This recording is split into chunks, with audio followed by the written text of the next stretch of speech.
मिरज येथील कृष्णा नदीच्या पुलावरून एका अल्पवयीन मुलीने नदीत उडी मारली। मात्र महापालिका अग्निशमन दलाच्या जवानांनी वेळीच दाखवलेल्या तत्परतेमुळे मोठी दुर्घटना टळली।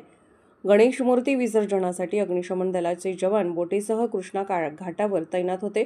त्यावेळी अचानक ही घटना घडली। बोटीवर असलेल्या जवानांनी तरुणीला पाण्यात उडी मारताना पाहिले आणि क्षणाचाही विलंब न करता तिला वाचवण्यासाठी बोट नदीत नेली। जवानांनी तिला सुरक्षितपणे बाहेर काढून तातडीने ॲम्ब्युलन्समधून रुग्णालयात उपचारासाठी पाठवले। ही धाडसी कामगिरी मनपा अग्निशमन दलाचे जवान श्री रोहित निकम आणि विनोद मगदूम यांनी पार पाडली।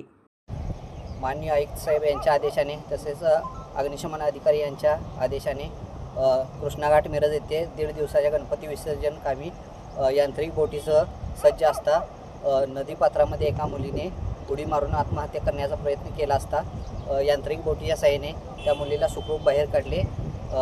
108 ॲम्ब्युलन्सच्या साहाय्याने त्या मुलीला मिरज सिव्हिल येथे उपचारासाठी दाखल केले।